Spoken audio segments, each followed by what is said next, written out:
جی دیکھیں، جہاں تک نظر بد کا تعلق ہے اور ہماری زندگی کے اندر اکثر جو ہے لوگ ہیں وہ ہمارے قریب کے ہی لوگ ہوتے ہیں کہ جو اس چیز کا شکار ہیں۔ نظر بد جو ہے وہ جیسے آپ نے بتایا کہ ماں باپ کی بھی نظر لگ جاتی ہے۔ اس کے لیے ایسا نہیں ہے کہ آپ جو ہے وہ باقاعدہ ایک نظر لگائیں گے، آپ اسے کچھ بولیں گے تو پھر نظر لگے گی۔ ایسا ہوتا ہے کہ بندہ جو ہے وہ کسی اچھی چیز کو دیکھتا ہے، کسی خوبصورت چیز کو دیکھتا ہے تو فوراً اس کی ایک جو حیت ہوتی ہے، جو آنکھوں سے نکلنے والی شعاعیں ہوتی ہیں، جسے سائنٹیفکلی بھی جو ہے اسے پروف کیا گیا ہے کہ آنکھوں سے جو ہے وہ شعاعیں نکلتی ہیں، ریزز نکلتی ہیں۔ تو اگر دیکھا جائے تو آنکھوں کے اندر سے جو ریزز نکلتی ہیں وہ اسے نقصان پہنچاتی ہیں۔ تو ماں باپ اگر جو ہے وہ کسی خوبصورت چیز کو دیکھتے ہیں، ان کا بیٹا ہے، اسے تیار کیا، بیٹی ہے، تو جیسے ہی اسے دیکھیں تو ماشاء اللہ لا حول ولا قوت الا باللہ پڑھ لیں گے تو انشاءاللہ بد نظر سے بھی ان کی حفاظت ہو جائے گی۔ جہاں تک آپ نے یہ کہا کہ نظر بد کا کانسیپٹ کیا ہے، تو حضور علیہ الصلوۃ والسلام ہی کی بارگاہ میں چلتے ہیں، ان سے پوچھتے ہیں، تو آپ علیہ الصلوۃ والسلام نے یہ بات ارشاد فرمائی ہے کہ العین حق،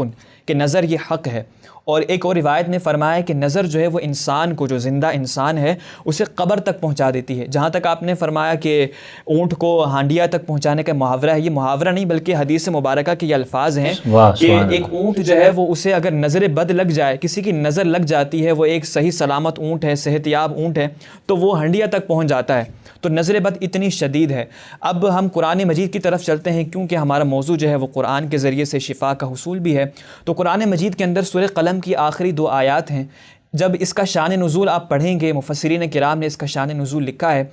کفار عرب جو تھے وہ خود جو ہے وہ جان بوجھ کر نظر لگایا کرتے تھے۔ ان کے ہاں جو ہے وہ ایسا تھا کہ وہ نظر کسی کو لگاتے بلکہ وہ بتا کر نظر لگاتے تھے، تو اس کا جو ہے وہ شخص جو تھا یا وہ کوئی چیز ہوتی تھی وہ تباہ و برباد ہو جاتی۔ تو اس وقت جو ہے وہ انہوں نے یہ سوچا کہ ہم حضور علیہ الصلوۃ والسلام پر بھی نظر لگائیں، تو اللہ رب العزت نے اپنے حبیب علیہ الصلوۃ والسلام کو اس چیز سے محفوظ رکھا۔ اللہ رب العزت نے جو ہے یہ 2 آیات کو نازل کیا، بسم اللہ الرحمن الرحیم وَإِن يَكَادُ الَّذِينَ كَفَرُوا لَيُزْلِقُونَكَ بِأَبْصَارِهِمْ لَمَّا سَمِعُوا الذِّكْرَ وَيَقُولُونَ إِنَّهُ لَمَجْنُونٌ وَمَا هُوَ إِلَّا ذِكْرٌ لِّلْعَالَمِينَ۔